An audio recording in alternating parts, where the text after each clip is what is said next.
Well, hello folks, and welcome to this Company of Heroes 2 replay. So, past couple weeks, I've actually been playing quite a lot of Company of Heroes 2. Never actually played a lot of it before. I played a lot of the previous game, Company of Heroes 1, and I really liked it. However, I thought Company of Heroes 2 was really pay to win, so I kind of stayed away from it. But a friend of mine notified me that it actually has changed a lot, so I decided, I was going to play a bit of it, and I've had a lot of fun. So, today, I'm going to be doing a replay between myself and another player named Jinha07. I'm not very high skill level at this game, so this is not going to be like a really high skill level play of a game. I'm trying to get better at the game as quick as possible because I really like it.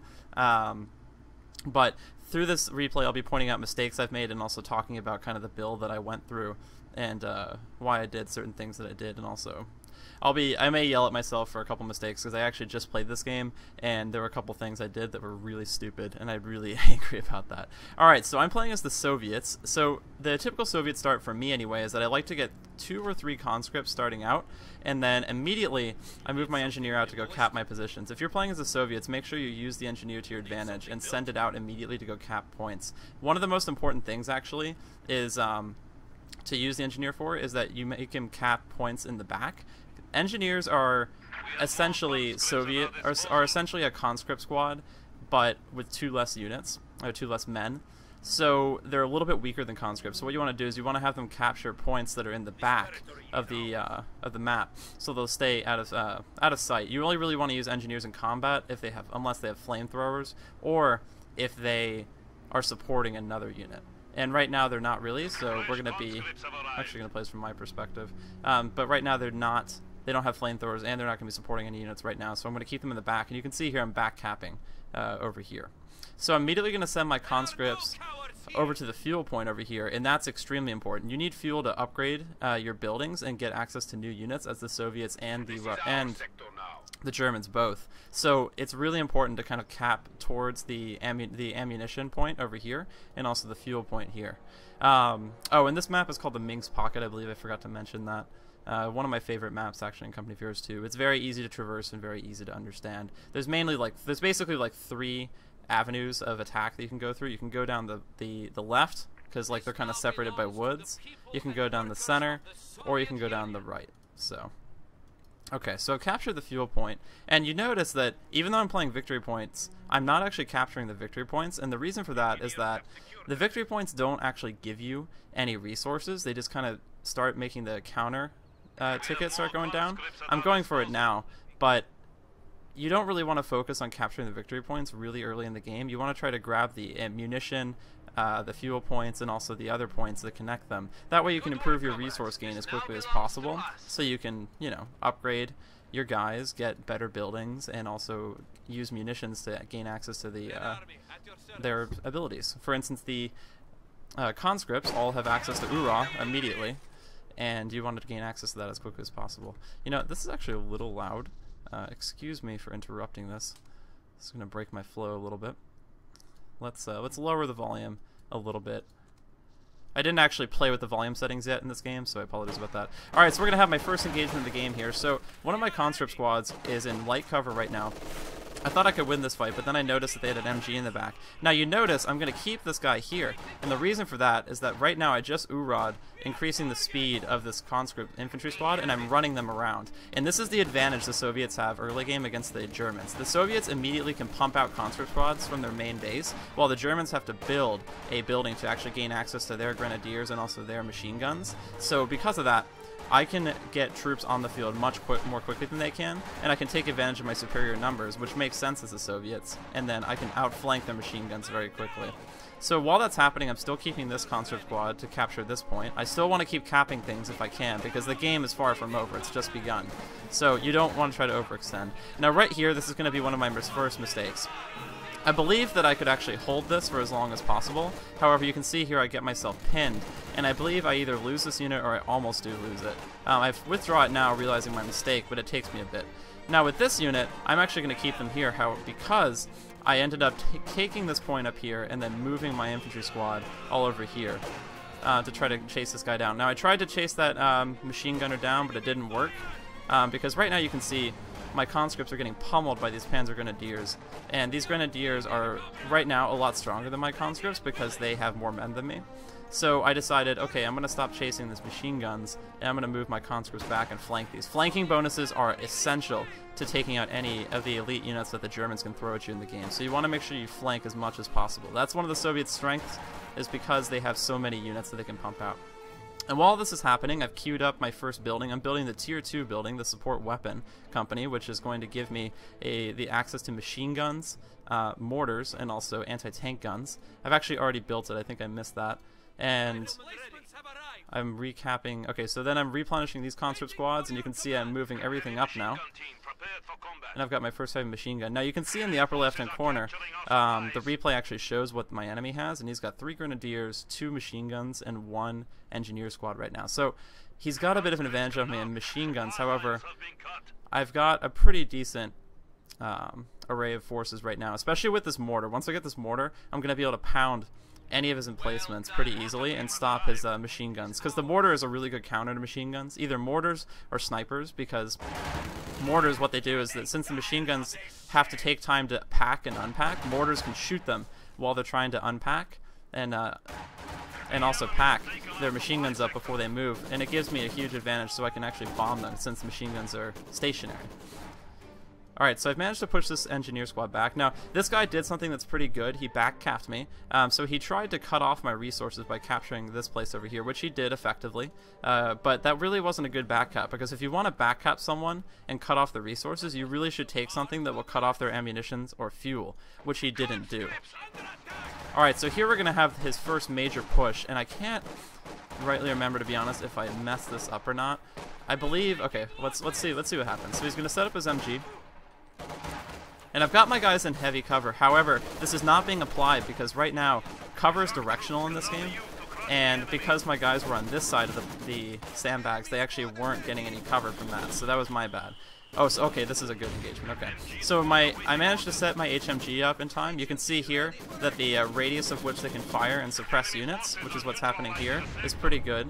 And then my mortar's also firing. Mortars and machine guns, when used together, can be extremely deadly against any infantry squad, because the machine gun will get them suppressed and make it so they can't move as much and can't do as much damage, and the mortar will just go in and clean them up while they're stuck. Alright, so he's moved 2 of his machine gun squads over here. Now I am going to move to try to stop him in a little bit, and it's going to go okay. I'll end up doing a little bit of damage, but we'll see.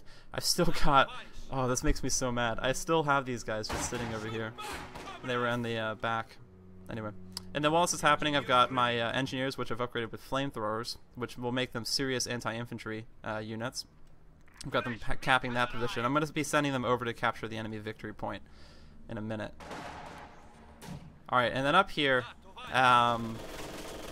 I think I moved these guys up here. Yeah, I moved them up here, and then I didn't micromanage them well at all, so I managed to get them suppressed. That was my bad. Like I said, I'm going to nitpick my mistakes in this video with the hope that you won't make the same noobish mistakes that I made. Alright, no, it is hard, though, in retrospect, because you're micromanaging a lot of stuff. So, alright, so these guys are going to run at me, and they're going to go for my mortar. I'm actually going to keep track. So, basically, my mortar got a few shots off on this bunker here. Let's slow this down. So my mortar gun, oh, that's kind of cool. It got a few shots on this bunker, and then my machine gun is set up here and it's shooting it. We're going to basically kill that machine gun. But my guys here are pinned, so they're going to fall back. But we're going to take a look at over here, and I'm going to put this in normal time now that I can see it all. So basically, they managed to push my mortar back. However, they didn't go for my MG, and they're getting suppressed now. And I've got a unit of flamethrowers here. They're going to be taking these guys out. Now, these flamethrowers I'm going to have go for this grenadier squad. Alright, so we managed to push them back. And now, my MG is actually going to be relocating in a moment, and my guys are going to move up. And then while this is all happening, I've got another conscript squad coming up to come and help me out. And we're actually going to do some serious damage to these grenadiers and push them back.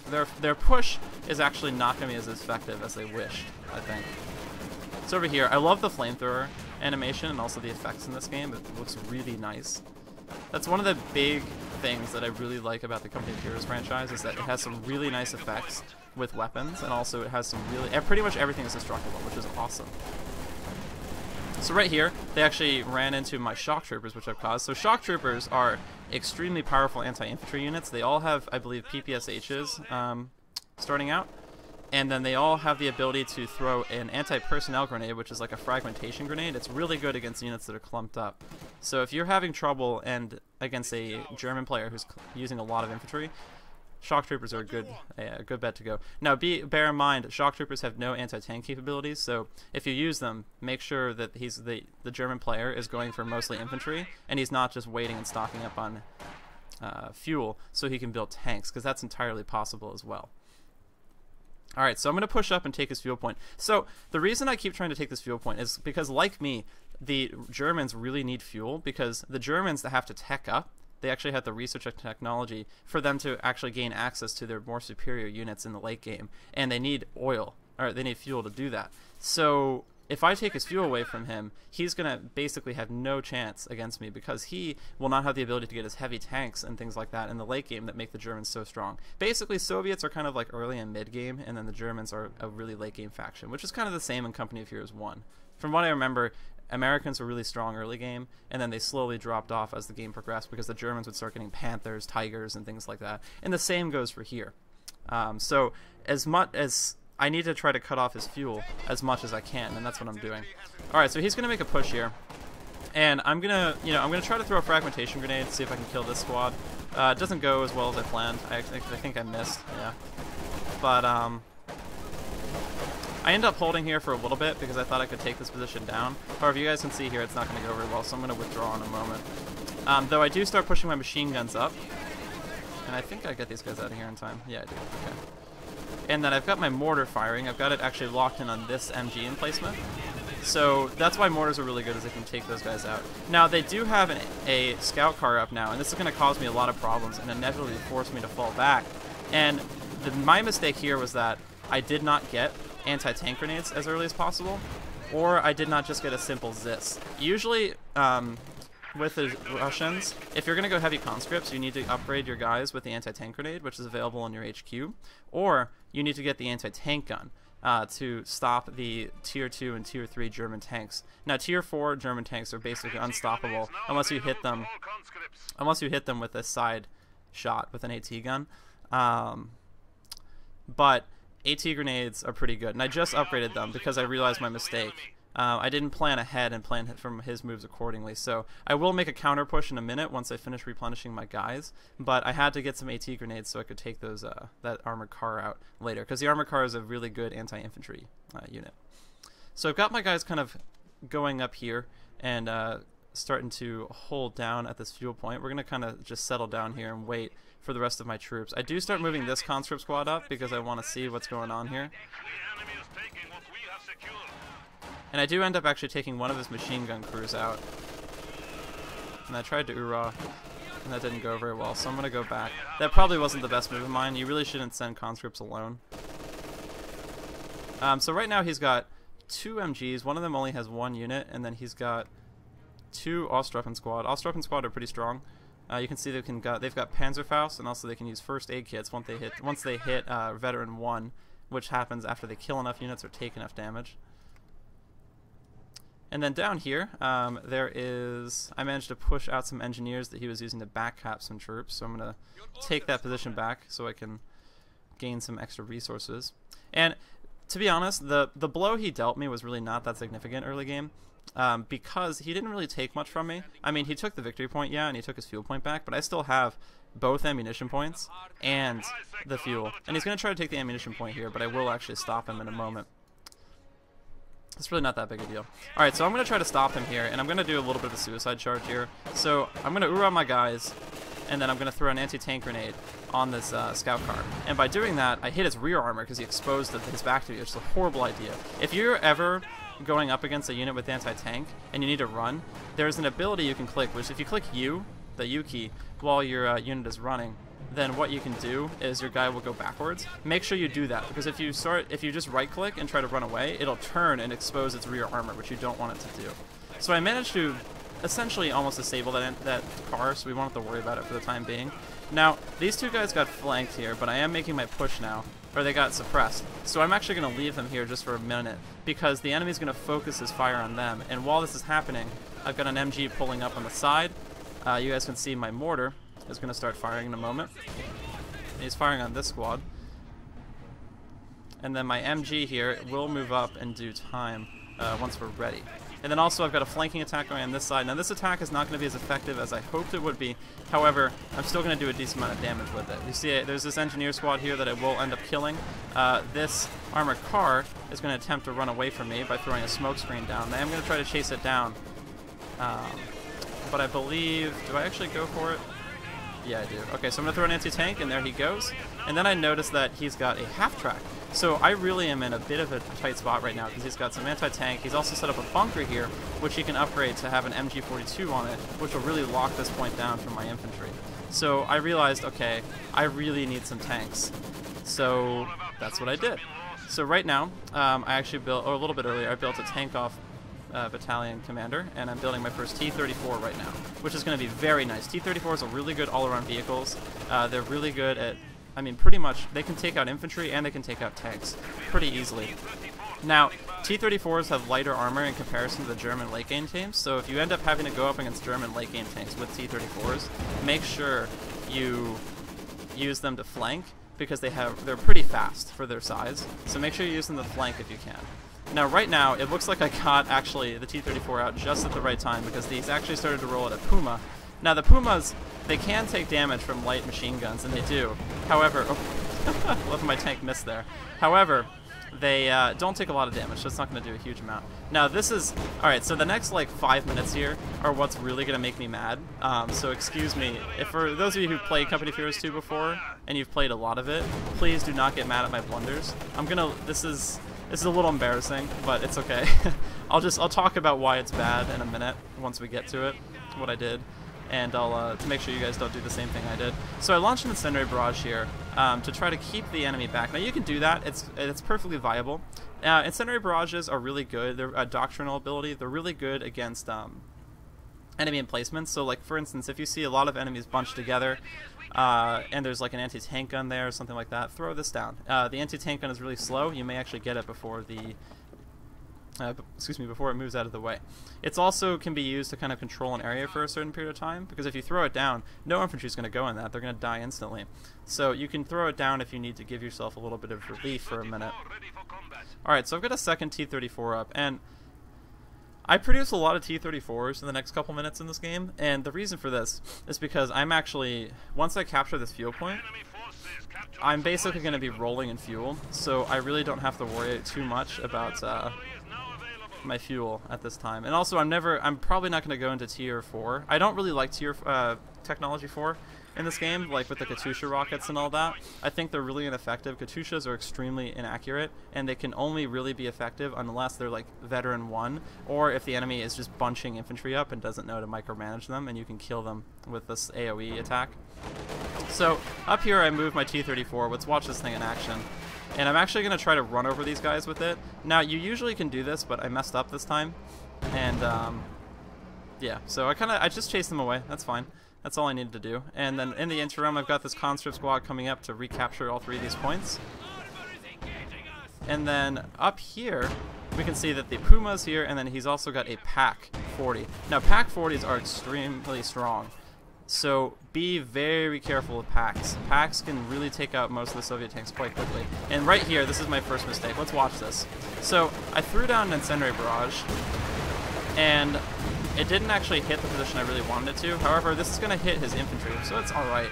However, I moved my T-34 in here with no support, and it got surrounded extremely quickly by all of his anti-tank, and it got destroyed. So that was my main mistake.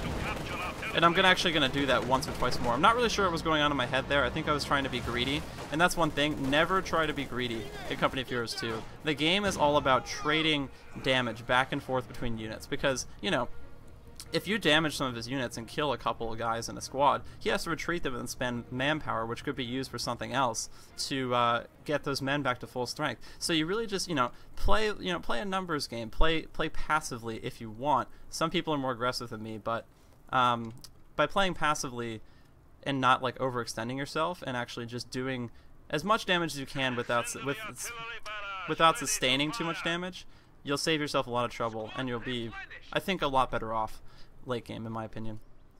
So, alright, so these squads are moving back. I'm actually building another T-34 right now to replace the one I lost, so it's not too huge of a loss. And then I gave the opponent a bit of respite for right now, just because I was moving my troops up and kind of getting them in position, because basically I've captured most of the map at this point and I'm dominating, but I haven't really moved up my machine guns and all that adequately. So when you've got machine guns, make sure you have them cover all the areas appropriately. You want to make sure the areas you want covered are inside this arc of fire, otherwise they won't be able to hit it. One nice thing that I like to do is that if I've got multiple machine guns, I like to actually have them cover each other. So if I knew, if there were like, in this case it doesn't really matter because there's only one way the enemy can come at me basically, but if the enemy could come at me from multiple directions and can flank this guy potentially, what I do is I take this machine gun, put him behind this machine gun to cover the back, so then if the guy goes for the machine gun, he'll be like, oh gosh, now I'm getting flanked. Alright, so he's going to make one final push here, and I think this is where I'm actually going to get him. So I'm going to throw down an incendiary barrage right there. You can see the smoke that marks it, and this is going to push all of his infantry back, and he doesn't micromanage them at all. I don't think he really cared at this point, and my mortars are firing. He just lost 2 of his squads, and my machine guns are keeping him suppressed. I don't even really, to be honest, I really don't think he cared at this point whether or not he lost his units. I think he was trying to make one last ballsy push before he kind of gave up. Now, I lost my T34 again. T34s, poor T34s, they keep dying. But you know, it's alright. We managed to stop him from taking the fuel for the most part. I do end up moving this T34 over to the flank, and right here again, this is when I'm going to make another stupid mistake. T34s, they can be so good, but I use them so poorly. I ran this T34 right into range of this Pack 40 and this. This is a horrible plan of mine. Don't ever do that. Like I said, I don't even know what the heck I was thinking. Anyway, so I realized though that I had a chance to take this tank out, but then it looks like my T-34 actually killed it himself. So I managed to destroy his Panzer IV, which is pretty good. So now I decide I'm going to move up my conscripts, because all he has left really is he has a half-track and a Puma, and I can kill these easily with anti-tank grenades. So I'm going to throw an anti-tank grenade on him, and I'm going to let this incendiary barrage kill the pack, because it'll do that.